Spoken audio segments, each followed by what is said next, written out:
good morning everyone. Monday, April 1st, and Plant 2024 field work has officially started. We're down on the muck here. This is going to be onions. We're spreading a little potash before we get it plowed. As you can see, the dust is flying.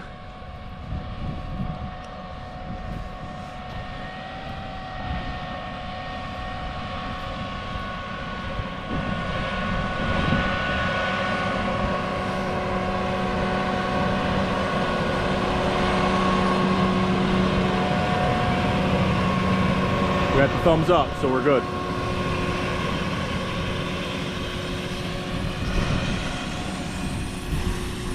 Dust is flying. This ground's pretty dry already. This muck here is really flat, black dirt, as you can see.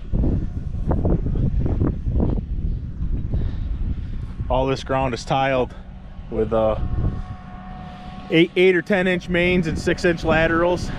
We tiled this farm, oh, I guess it was probably 3 years ago now, with 6 inch laterals every 25 feet. So there's a lot of tile in here.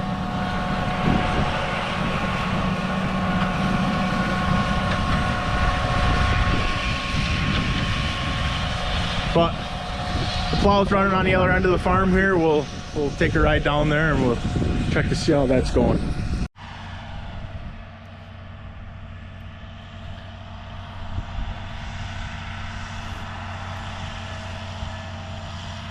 So we like to flip this dirt over before we plant it.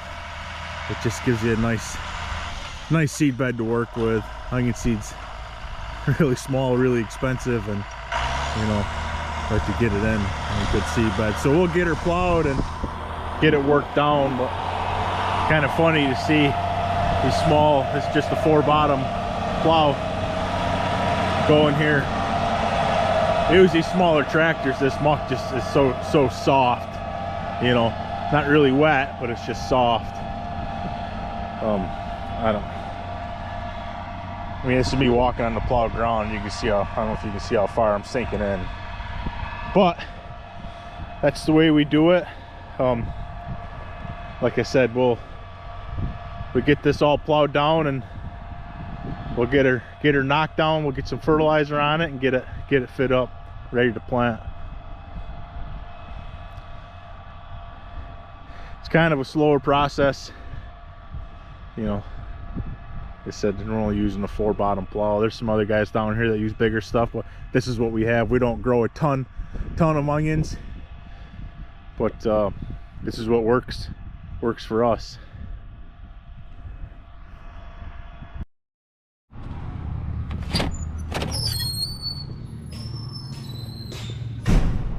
Some new scenery in the shop here. We got the 24-row planter done.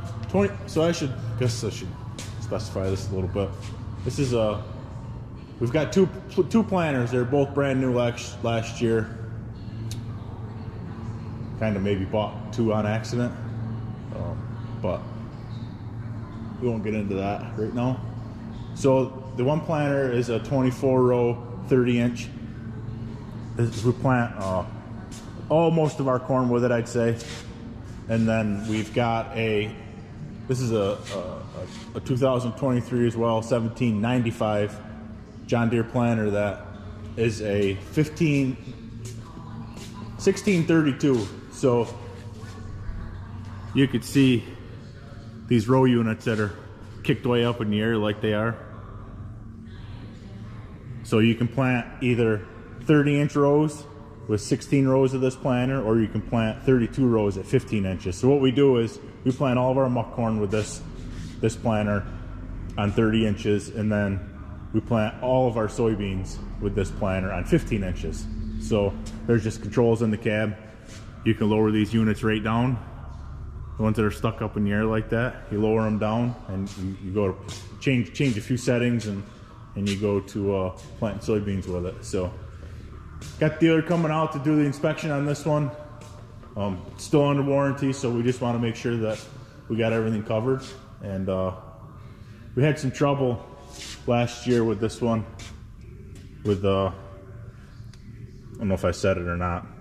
Previous to it, there's accumulators in here, hydraulic accumulators, holds pressure for this cylinder, and we had a bunch of these fail or leak on us last year. It seems like they weren't tight from the factory almost, but we'll get into that tomorrow. We'll take a quick shot of that once we start getting the tore apart. And not a big deal. It's kind of a pain in the neck to get them apart, but we're going to go through them all again to make sure they're good to go. So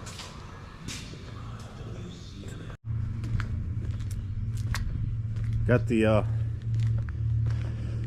this is new to us. Well, I guess we got it last fall, but it's our big dog, I guess you could say, is 9RX 640.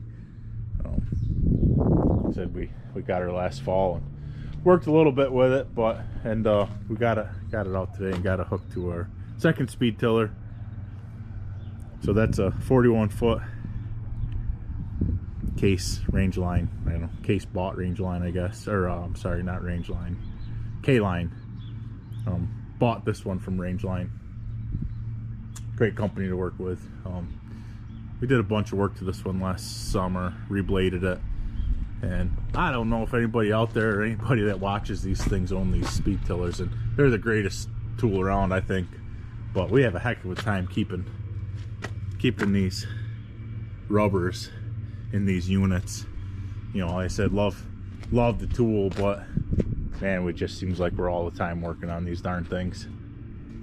Not all the time, I shouldn't say that, but we also took last year, we were wearing these shanks out, or whatever you call them here, and it was wearing the bearing holder out so bad that these things are like $900 a piece. So we went and bought some rebar and welded and bent them around there, welded them up. It seems to be holding up pretty good, but just got a few things left to do to it, but not much.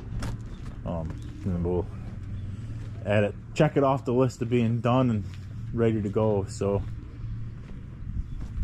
I guess that'll probably do it for today.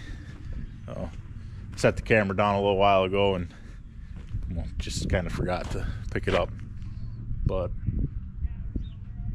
if you could please give the video a thumbs up and subscribe, and we'll catch you guys on the next one. Thanks.